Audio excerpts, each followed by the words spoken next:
Hi there, I'm John Green. You're watching Crash Course World History, and today we're going to talk about... Iraq. No, you purportedly smart globe. We're going to talk about Mesopotamia. I love Mesopotamia because it helped create two of my favorite things, writing and taxes. Why do I like taxes? Because before taxes, the only certainty was death. Mr. Green, did you know that you're referencing Mark Twain? I'm not referencing Mark Twain, me from the past. I'm referencing Benjamin Franklin, who was probably himself referencing the unfortunately named playwright Christopher Bullock. Listen, you may be smart, kid, but I've been smart longer. By the way, today's illustration points out that an eye for an eye leaves the whole world monocular.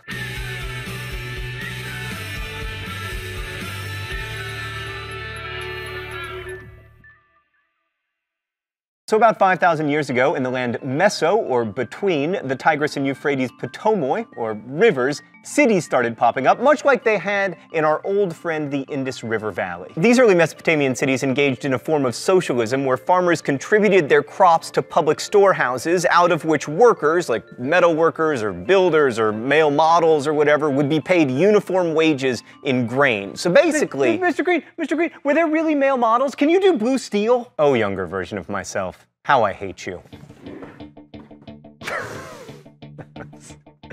Oh, the humiliation I suffer for you people. That was my best blue steel. That was as close as I can get. So anyway, if you lived in a city, you could be something other than a shepherd, and thanks to this proto-socialism, you could be reasonably sure that you'd eat. Stan, is there any way we can get another globe in here? I feel like this shot is inadequately globed. Yes, much better. You know, you can tell the quality of a historian by the number of his or her globes. But even though you could give up your flock, a lot of people didn't want to, and one of the legacies of Mesopotamia is the enduring conflict between country and city. You see this explored a lot in some of our greatest art, like the Beverly Hillbillies and Deliverance, and the showdown between Enkidu and Gilgamesh in the Epic of Gilgamesh. Gilgamesh is one of the oldest known works of literature, and I'm not going to spoil it for you. There's a link to the poem in the video info, but suffice it to say that in the showdown between country and city, the city wins. So what were these city-states like? Well, let's take a look at one such city-state, Gilgamesh's hometown of Uruk, in the thought bubble. Uruk was a walled city with an extensive canal system and several monumental temples called ziggurats. The priests of these temples initially had all the power because they were able to communicate directly with the gods, and that was a useful talent because Mesopotamian gods were moody and frankly pretty mean. Like, according to Gilgamesh, they once got mad at us because we were making too much noise while they were trying to sleep, so they decided to destroy all of humanity with a flood. The Tigris and Euphrates are decent as rivers go, but Mesopotamia is no Indus Valley with its on-schedule flooding and easy irrigation. A lot of slave labor was needed to make the Tigris and Euphrates useful for irrigation. They're also difficult to navigate and flood unpredictably and violently. Violent, unpredictable, and difficult to navigate. Oh, Tigris and Euphrates, how you remind me of my college girlfriend. So I mean, given that the region tends to yo-yo between devastating flood and horrible drought, it follows that one would believe that the gods are kind of random and capricious, and that any priests who might be able to lead rituals that placate those gods would be very useful individuals. But about 1,000 years after the first temples, we find in cities like Uruk a rival structure begins to show up.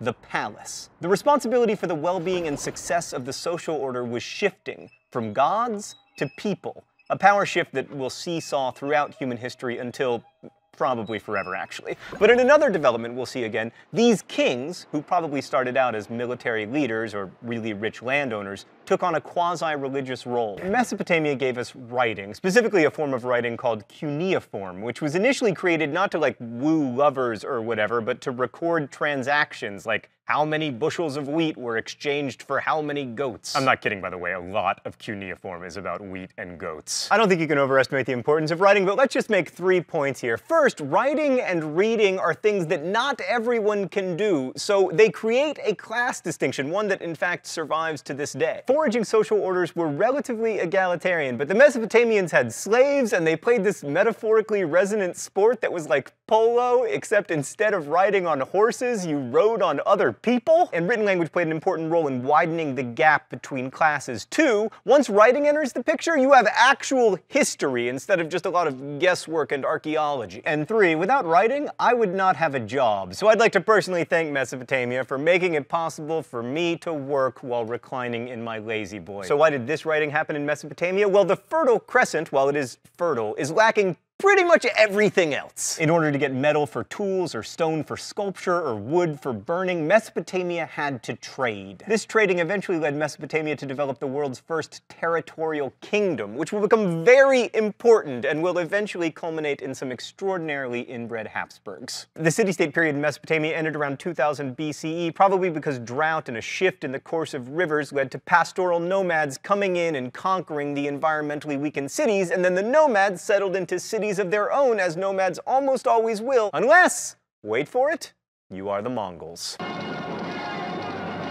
These new Mesopotamian city-states were similar to their predecessors in that they had temples and writing and their own self-glorifying stories, but they were different in some important ways. First, that early proto-socialism was replaced by something that looked a lot like private enterprise, where people could produce as much as they would like as long as they gave a cut, also known as taxes, to the government. We talk a lot of smack about taxes, but it turns out they're pretty important to creating stable social orders. Things were also different politically because the dudes who'd been the tribal chiefs became like full-blown kings who tried to extend their power outside of cities and also tried to pass on their power to their sons. The most famous of these early monarchs is Hammurabi, or as I remember him from my high school history class, the Hammer of Abi. Hammurabi ruled the new Kingdom of Babylon from 1792 BCE to 1750 BCE. Hammurabi's main claim to fame is his famous law code, which established everything from like the wages of ox drivers to the fact that the punishment for taking an eye should be having an eye taken. Hammurabi's law code can be pretty insanely harsh. Like if a builder builds a shoddy building and then the owner's son dies in a collapse, the punishment for that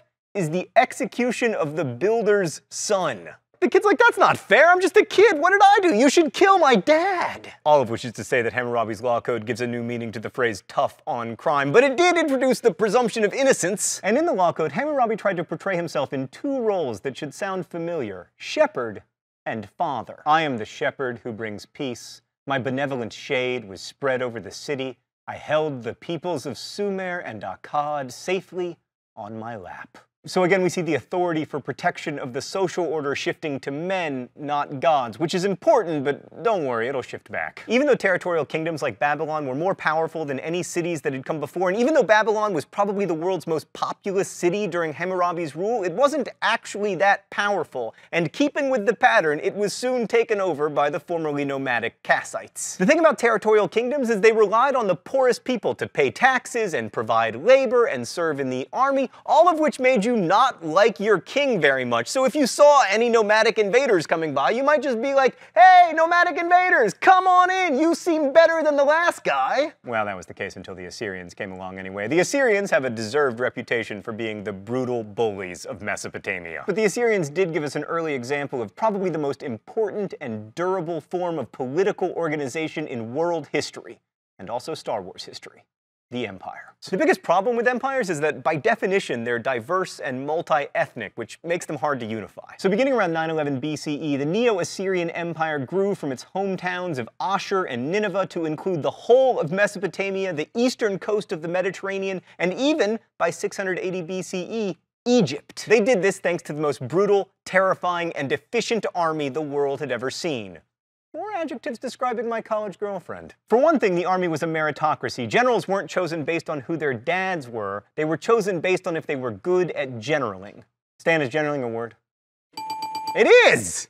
Also, they were super mean, like they would deport hundreds of thousands of people to separate them from their history and their families, and also moved skilled workers around where they were most needed. Also, the Neo-Assyrians loved to find would-be rebels and lop off their appendages, particularly their noses for some reason. And there was your standard raping and pillaging and torture, all of which was done in the name of Ashur, the great god of the Neo-Assyrians, whose divine regent was the king. Ashur, through the king, kept the world going, and as long as conquest continued, the world would not end. But if conquest ever stopped, the world would end, and there would be rivers of blood and weeping and gnashing of teeth. You know how apocalypses go. The Assyrians spread this worldview with propaganda like monumental architecture and readings about how awesome the king was at public festivals, all of which was designed to inspire awe in the empire's subjects. Oh, that reminds me, it's time for the open letter. An open letter to the word awesome. But first, let's see what's in the secret compartment today. Oh, Stan, is this yellow cake uranium? You never find that in Mesopotamia. Dear Awesome, I love you. Like most contemporary English speakers, in fact, I probably love you a little too much. The thing about you, Awesome, is that awesome is just so awesomely awesome at being awesome. So we lose track of what you really mean awesome. You're not just cool, you're terrifying and wonderful. Your knees buckling, chest tightening, fearful encounters with something radically other, something that we know could both crush and bless us. That is awe. And I apologize for having watered you down, but seriously, you're awesome. Best wishes, John Green. So what happened to the Assyrians? Well, first they extended their empire beyond their roads, making administration impossible. But more importantly, when your whole worldview is based on the idea that the apocalypse will come if you ever lose a battle, and then you lose one battle, the whole worldview just blows up. That eventually happened, and in 612 BCE, the city of Nineveh was finally conquered and the Neo-Assyrian Empire had come to its end. But the idea of empire was just getting started. Next week, we'll talk about mummies. Oh, I have to talk about other things too. Crap, I only want to talk about mummies. Anyway, we'll be talking about Sudan. No! Dang it! We'll actually be talking about Egypt. Thank you, Smart Globe. See you next week. Today's episode of Crash Course was produced and directed by Stan Muller. Our script supervisor is Danica Johnson. The show was written by my high school history teacher, Raoul Meyer, with some help from myself, and our graphics team is Thought Bubble. Last week's phrase of the week was Better Boyfriend. If you want to take a guess at this week's phrase of the week, you can do so in comments, where you can also suggest new phrases of the week. And if you have any questions about today's show, leave them in comments, and our team of semi-professional quasi-historians will endeavor to answer them. Thanks for watching, and as we say in my hometown, don't forget to be awesome.